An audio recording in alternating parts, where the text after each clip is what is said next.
Al-Quyatu Hamsah. Ada 2 kata. Yang pertama 5 prinsip, cabangnya ada hifzuddin. Nih ya belajar mulu deh, mending kita main game, kamu boring. Ayah, kok kamu gitu sih? Kita kan bentar lagi ada penilaian akhir tahun. Masa kamu main game? Nanti kalau akal kamu tidak bisa berfungsi secara optimal gimana? Kok gitu? Ayah, kan di dalam Islam itu ada yang namanya Al-Quyatu Hamsah, yaitu 5 prinsip dasar hukum Islam. Nah, salah satu prinsipnya ini namanya hifzul akal, yakni menjaga akal kita.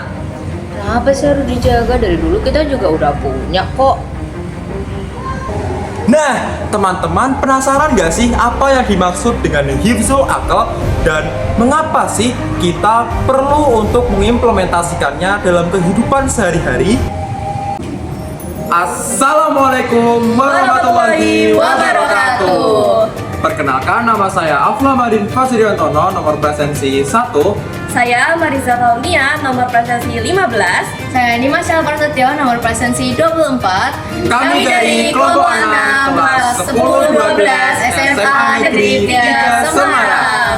Di sini kami ingin menjabarkan terkait salah satu prinsip dari Al-Quyatu Hamsah, yakni hifzul akal, yang artinya menjaga akal. Selamat menyaksikan. Hifzul akal? Apa itu hifzul akal? Nah teman-teman, secara etimologis hifzul akal berasal dari 2 kata bahasa Arab, yakni yang pertama hifz yang berarti memelihara atau menjaga, dan yang kedua adalah al-akal yang berarti akal, pikiran, dan kemampuan berpikir. Secara istilah, menurut Maqasid al-Syariah, hifzul akal berarti melindungi dan menjaga akal manusia agar berfungsi dengan baik untuk membedakan mana hal yang benar dan mana hal yang salah, dan digunakan sesuai dengan tuntunan syariat. Nah, kira-kira mengapa sih bagi umat Islam menjaga akal atau hifzul akal merupakan sesuatu hal yang sangat penting? Alasan yang pertama, dikarenakan dengan memanfaatkan akal, manusia dapat memahami fenomena yang terjadi di lingkungan sekitarnya. Yang kedua, dengan menjaga akal, manusia dapat menjalankan tugasnya, yakni diciptakan oleh Allah Subhanahu wa Ta'ala untuk menjalankan tugas sebagai khalifah di bumi untuk mengelola dan menjaga bumi dengan baik. Alasan yang ketiga adalah akal sebagai pembeda manusia dengan makhluk yang lainnya. Nah, akal ini adalah anugerah yang diberikan kepada manusia sebagai pembeda dengan makhluk lain seperti hewan. Akal dapat digunakan manusia untuk membuat keputusan moral, lalu mengenal kebenaran, dan menjauhi kebatilan.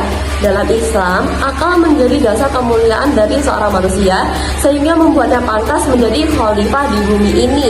Sehingga akal menjadi bekal bagi manusia untuk mengelola dan memelihara bumi ini dengan baik. Pentingnya akal yang keempat adalah akal mendukung perkembangan ilmu pengetahuan. Agama Islam sangatlah menghargai yang namanya ilmu pengetahuan. Nah, perkembangan ilmu pengetahuan ini tidak mungkin ada tanpa adanya akal. Jadi, akal menjadi kunci dalam perkembangan suatu peradaban, baik dalam ajaran agama maupun ilmu dunia. Hal ini sudah dicontohkan oleh para ilmuwan pada masa Golden Age seperti Al-Khwarizmi, Al-Farabi, Ibnu Sina, Ibnu Al-Haytham, dan ilmuwan lainnya yang menunjukkan bagaimana akal digunakan untuk mengembangkan ilmu pengetahuan. Alasan pentingnya akal yang terakhir yaitu akal dapat digunakan manusia untuk mengenali Allah Subhanahu wa Ta'ala. Dengan akal, manusia dapat merenungi, memahami, serta menyimpulkan keberadaan dan keesaan dari Allah Subhanahu wa Ta'ala. Allah menciptakan alam semesta ini dengan penuh keteraturan dan keindahan tentunya. Maka, akal digunakan oleh manusia untuk merenungi ciptaan-ciptaannya seperti bumi, langit, bintang, tumbuhan, segala fenomena yang terjadi di bumi ini, serta manusia itu sendiri. Nah, akal ini dapat mengidentifikasi bahwa semua hal ini pasti ada penciptanya, yakni Allah Subhanahu wa Ta'ala. Dan dengan pikiran yang logis, akal dapat menunjukkan bahwa hanya ada satu Tuhan di dalam dunia ini. Karena jika ada lebih dari satu Tuhan, akan jadi ketidakseimbangan dan kehancuran di alam semesta. Dan tentu saja, Tuhan yang Maha Esa tersebut adalah Allah Subhanahu wa Ta'ala. Dalil pentingnya menjaga akal telah Allah Subhanahu wa Ta'ala firmankan dalam Quran Surah Al-Anfal ayat 22 yang berbunyi, A'udzu billahi minasy syaithanir rajim. Bismillahirrahmanirrahim. Inna syarrad dawabbi 'indallahi summul bukmul ladzina la ya'qilun. Shadaqallahul azim. Yang artinya, sesungguhnya makhluk bergerak yang bernyawa yang paling buruk dalam pandangan Allah ialah mereka yang tuli dan bisu, tidak mendengar dan memahami kebenaran, yaitu orang-orang yang tidak mengerti. Quran Surah Al-Anfal ayat 22. Kira-kira implementasi dari hifdzul akal dalam kehidupan sehari-hari itu apa aja ya? Yang pertama adalah menjauhi hal yang dapat merusak akal. Larangan terhadap minuman keras dan narkoba pada Quran Surat Al-Maidah ayat 90 adalah contohnya. Ada juga menghindari hiburan yang dapat merusak mental dan logika, juga menjauhi hoax dan informasi palsu. Yang kedua ada menuntut ilmu. Ilmu adalah sebagai cahaya akal, dan juga para muslim-muslimah itu diwajibkan untuk menuntut ilmu.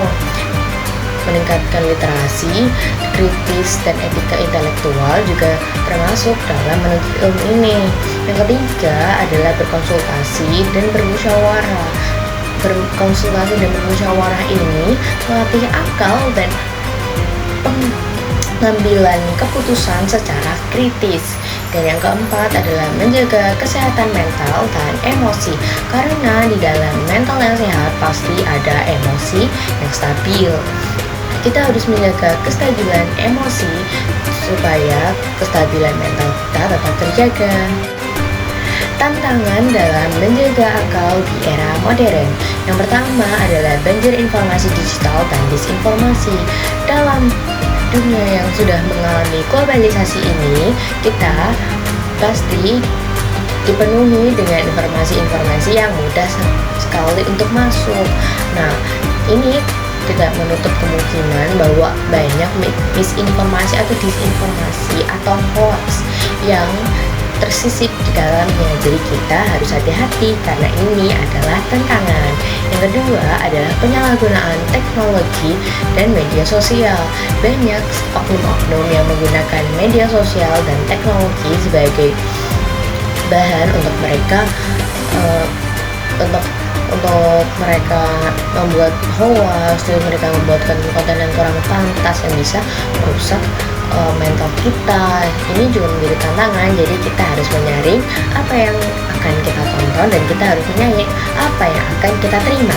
Yang ketiga adalah budaya instan dan malas untuk berpikir kritis.